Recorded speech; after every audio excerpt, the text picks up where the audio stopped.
자, 금리 내릴 것처럼 하다가 대출금리 하니까 전세 반등한다는 사람들이 의견이 있는데 그렇게 쉽게 반등할까요? 많죠. 이런 사람들은 굉장히 많습니다. 특히 부지성 상승론자.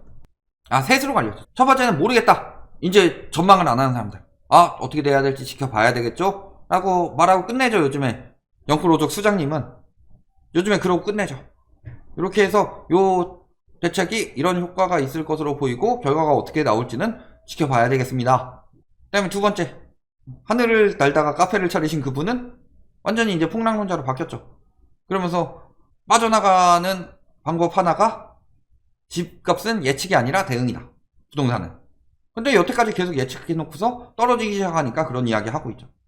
그 사람들 제끼고 이제 무지성 상승론자들. 무지성 상승론자들 하면은 그래도 올해는 오를 것이다. 뭐 때문에 오를 것이다. 금리가 이렇게 빨리 올라갈 것은 예상 못했지만 금리 내리면 올라갈 것이다. 대표적으로 예를 들어 뭐 기사에 나오는 사람 같으면 요 교수, 그 다음에 뭐 유튜브라고 하면은 원래 또 그런 분이었다가 요즘에 요분 완전히 전세가 올라가서 집값 올라갈 거라고 부추기는 분, 그 다음에 기타 뭐 무지성 상승론자들은 말할 것도 없는 인간들은 언급하고 싶지도 않고. 그러면 자, 첫 번째, 금리 내리면 전세 반등하나, 요걸 봐야 되겠죠. 그랬을 때 이게 코로나 때랑 지금이랑은 다르다. 코로나 때 전세값이 많이 올랐죠. 전세값이 폭등을 했죠. 그래서 20년 5월부터 전세가가 폭등을 했다. 지금 금리 내려가면은 전세가 올라서 집값 오른다고 하는 사람들 중에서 다 임대차법 때문에 전세 올랐다고 그랬죠. 저기 얼굴 없는 분 빼고. 그분만 저희처럼 이야기했죠. 저금리 때문에 전세가 올랐다. 근데 그들 다 틀렸죠? 근데 이제 와가지고 금리 떨어지면은 다시 전세가 올라간대요. 그땐 금리 얘기 한마디도 안 하고 수급 이야기만 했죠. 아니, 공급이 많은데? 그들 이야기로 따지면요, 공급이 많으면 전세가가 떨어질 수밖에 없죠. 근데 공급이 많죠. 윤석열 정부에서 270만원 플러스 알파를 공급을 한다고 하는데 금리 떨어지면 무슨 전세가 올라요? 공급 폭탄이지. 그런데 요때를 잘 생각해 보셔야 돼요. 대한민국 기준금리를 보면요, 자, 이때 전세가 폭등할 수 있었던 이유가 있다. 왜? 전세 자금 대출을 예전부터 풀었죠. 그러면서 금리를 계속 낮추다가 조금 올렸다가 내린 거라서 폭등할 수밖에 없는 상황이에요. 그러니까 조금 올렸다 내렸으니까. 요 부분에 대해서는 조금 이따 다시 볼 거고요. 언제 올렸어요? 17년 11월, 18년 11월 두 번 올렸죠. 근데 지금은 어떤 상황이냐? 요걸 봐야 되죠. 전세 몇 년이죠 보통? 2년이죠. 2년이에요. 그러면은 20년 5월 기준으로 봅시다. 2년 전인 18년 5월에는 어땠을까요? 이때 금리는 0.5였죠. 이때 금리는 얼마예요? 1.5였죠. 그러니까 2년 전에 비해서 금리가 급격히 떨어졌으니까. 그러니까 전세가가 올라갈 여력이 있었고요. 그 다음에 집주인들이 전세가를 그 전까지 전세자금 대출의 효과를 잘 모르고 있다가 임대차법으로, 이렇게 플러스로, 임대차법이 문제가 아니에요. 임대차법을 통해서 언론이 올려야 한다고 담합을 했죠. 그러니까 극단적으로 올라갔던 거예요. 근데 문제는 언론이 아무리 이렇게 담합하더라도 전세가가 올라갈 수 없는 상황이 맞는데, 문제는 금리가 내려갔는데 그때 전세자금 대출을 풀어놓은 상황이었죠. 근데 전세자금 대출이 풀려도 전세가 거품이 어느 정도 쌓이고 있어도 극단적으로 쌓일 줄은 몰랐는데 이때 언론이 담합해가지고 한꺼번에 쌓아놓은 거예요. 그런데 예를 들어 금리가 내려간다고 해봅시다. 언제 내려갈까요?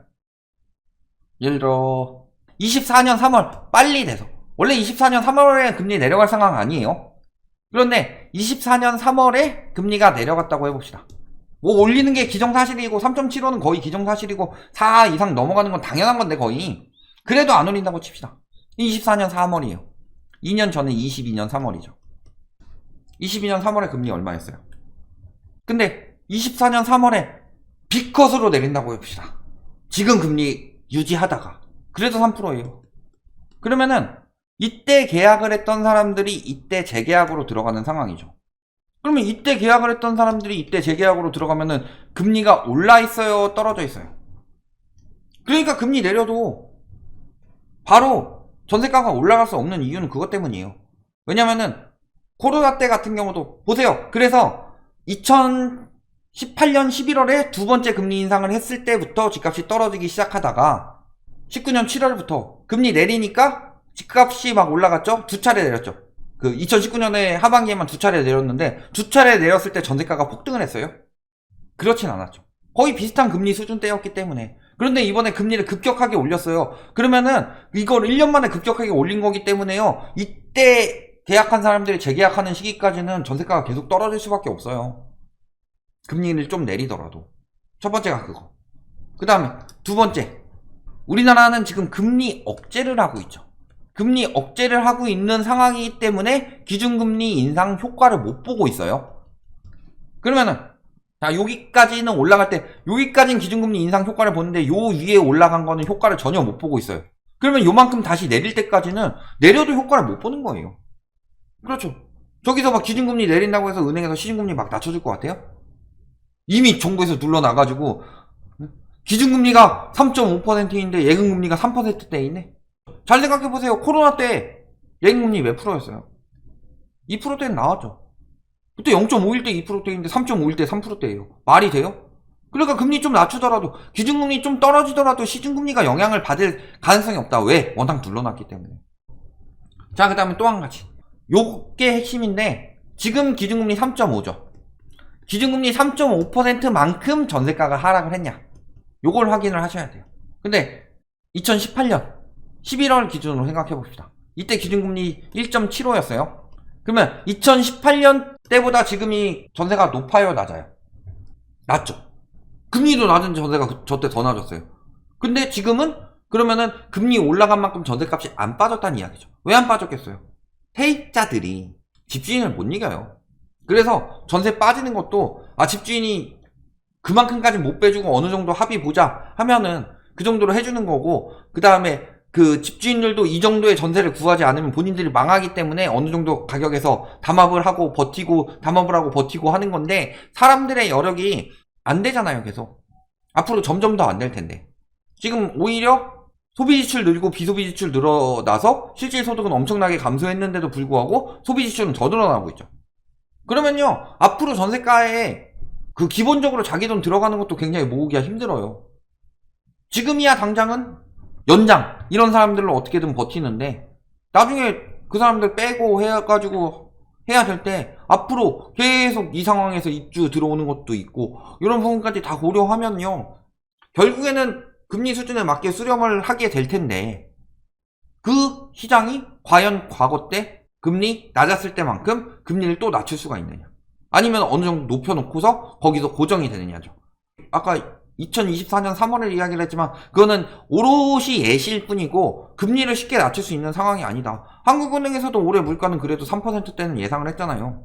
근데 한국은행도 2%를 이야기를 했어요. 미국도 2%를 이야기를 했고, 근데 2% 부족하죠.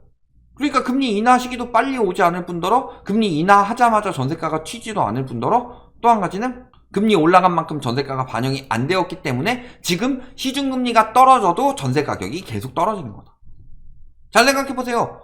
기준금리, 전세자금대출은 기준금리로 빌리는 게 아니라 시중금리로 빌려요. 시중대출금리는 지금 주담대 상단이 8%에서 6%대까지 떨어졌어요. 근데 왜 전세가 안 오를까요? 금리 떨어지면 전세가가 올라야 되는 게 맞죠. 그들의 말대로라면. 그런데도 전세가는 안 오르고 있습니다.